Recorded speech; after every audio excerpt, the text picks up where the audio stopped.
report said no collusion, but House Intelligence Chair Adam Schiff is doubling, tripling down as these claims, as calls mount for him to resign from Republicans.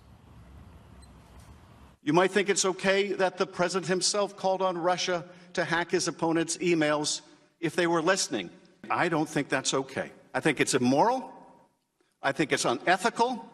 I think it's unpatriotic. And yes, I think it's corrupt and evidence of collusion. So 9 or 10 Republicans on that committee, said, hey, you got to resign. Here to weigh in is Democratic Congressman Khanna of California, member of the House Oversight Committee, who looks wide awake for a guy that should be really tired because it's 3 in the morning. I'm impressed. The place is buzzing around here. Oh, yeah. It never stops now. Congressman, your reactions what the Republicans did yesterday.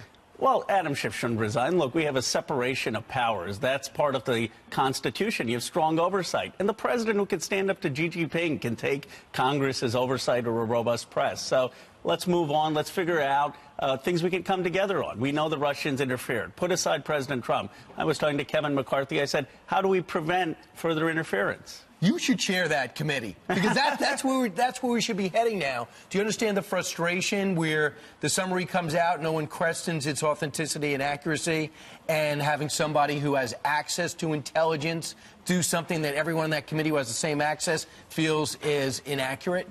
Well, look, I mean, we do need to see the full report. Part of it is all speculation before the report, but here's my view.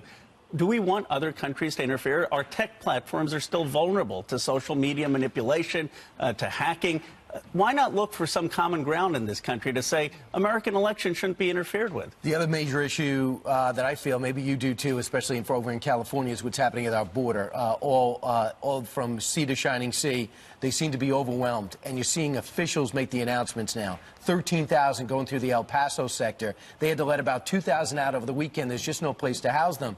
And when these pictures started emerging, this tweet came out, and I wanted to get your response to it from Congressman, first this one, and then I want to get Congressman Omar. Kind of surprised me with her response.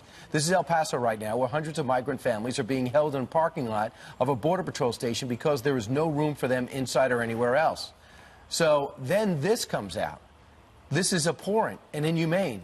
It's without a doubt a reflection of the white nationalism and what it's doing to our country. As a country, we have to acknowledge that this is how people are being treated here and decide we are better and we must do better. They're trying to get here. They're not members of our country. Do you think she is, do you back her thought on that picture?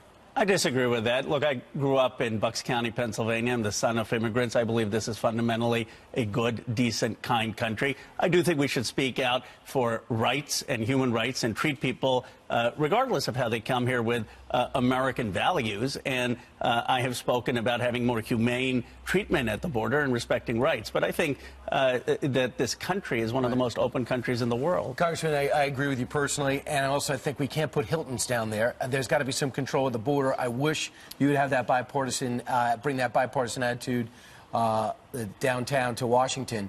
But what about the use of the term white nationalism? Do you think white nationalism is appropriate? I don't. I mean, look, do I think that there is some small segment of the population that believes in that?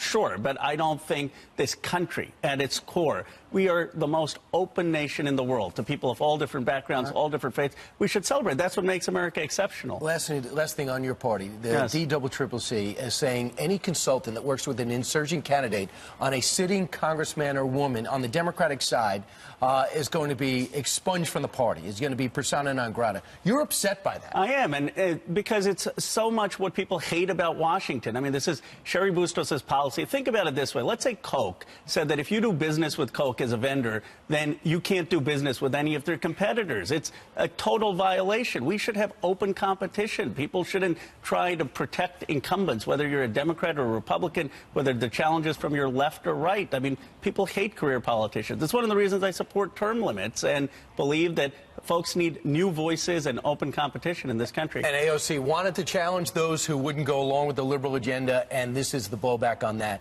Congressman Khanna, great to see you. Always great to be on. Always great to see you. Thank you. Right, and have a great weekend. Thank you. Coming up straight.